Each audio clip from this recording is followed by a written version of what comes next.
nụrụ di mgbe ya dị 19 years old. Ịghọtago? Ọ sị m ọkwana ya.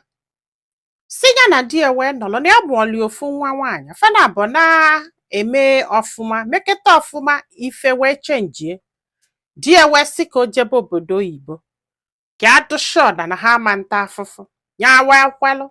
Di ya wee tinye akwụkwọ ọga ojebe obodo oyibo. Olu obido mebe ọfụma bido sendebala ha ego ịgbagolo ife niile na-aga ọfụma sị m dị na-ese ndili ya nnekwu ego kpakpakpa maka nwụrụ die ọ baa n'ime. Ka ọ balụ n'ime na o nwee this particular girl na-akpọ ya na phone. The girl bụ ihe na-enyeli ya aka iji wee pụta from ime. So dịtọ na ego di enyeli eburu ibu ya na-enyekwa the girl ego wee na-enyelu di ya aka emegide di ya pụta. Ka ọ pụtachara kwụsị sendele ha anything. Na ihe a bụ kịta 11 years di ya hapụrụ Naija wee jebe obodo oyibo. Ya ka anọgidezi one day enyi ya nwaanyị wee kpọnya wee sị anya bịakwa na ya fụrụ di ya n'iru akwụkwọ wit nwaanyị ọzọ wit ụmụ na-ese ya wee luo ọ bụrụ nọọ nwoke na-atọ nwaanyị na-abụ.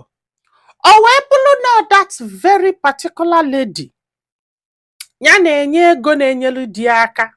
Akwa ịghọtago mgbe ọ baa n'ime wee ihe gbuolu di ya ụmụ na-ese di ya gwara ya. Ọ sị m nne ife ụmụaka carbon copy die. N'ike kwụọla ọtọ gwa ya na o nwere ụdị di abịarọla ya n'ụwa ya ajụ na ya na-eche die.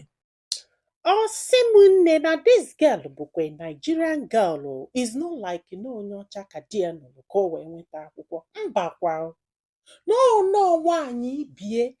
Ọ sị m nne na ala gbalịa ya wee download chee those pictures na ndị otu ya. Ya bụgodo ụzọ kpọ dị ejubia so charge baba ya wee bido wee sendebali ya those things sendebali ya sendesialia. So wee gasịa ya biko ya dosari ya gwara ya ịmarị ha na-agwago ọ bụrụ n'eziokwu na this guy mụrụ ụmụ na-ese. Ọ sị m nne na mgbe ihe a na-eme ya wee gbakwulu ndị befa n'ụdị ka ejebe akwa ka emeli ya ebele. Ọ sị m nne to her greatest surprise ọ bụ na ndị be ha ma everything na fajicheni picture ụmụaka afọ. Ọkwa ndị befanye nwere ifenye anara emelu ndị na-emetali ebele ma mamia ụmụnne ya niile ma destin. Ọ sị m nne hai ya wee na-ebesa ha kedu ihe unu melie ihe anụnwa na ọ bụkwa na agwara anyị ejebela onwe ya dana ịta ya down ụmụ na-ese chekie how long ha bido mụba nwa. Ọ sị m nne ha bido na-ayụ ya sị ya biko na ka ha esi wee gwakwana ya ọha nwa ga-eji aka ha wee gbasa this marriage na o nwee ka ọdụ nke nwe na etu o ji aka ya wee mara kịta na ọka mma. Ya wee kpọọ this girl wee sị ya na ibu alụ wee kwabịa the girl sị ya na ha nwekwa naanị ya die na o nwere onye naanị ya die ya mara amalụ na ya na obodo oyibo na ụmụ ya ama mbata na die bụkwa die na o nwere ife ya na ụmụ ya na-azọ nke nwa. Sị m ihe aka this girl na-akọ na ọ mụọrị ụmụaka na fanwa na obodo oyibo ya nwa nọrọ. Sị m nne hey na ya da azọkwa die na ya da azọ nke nwa na ya da edu ụmụaka abata ihe a ka ọ na-akọ iri. Ka a na-agwa anyị ihe a kịta na die na-ayọ biko na-asị ya biko ya gbaghalụ ya chọrọ ka ọ na ya chọọ ka ọnọdụ.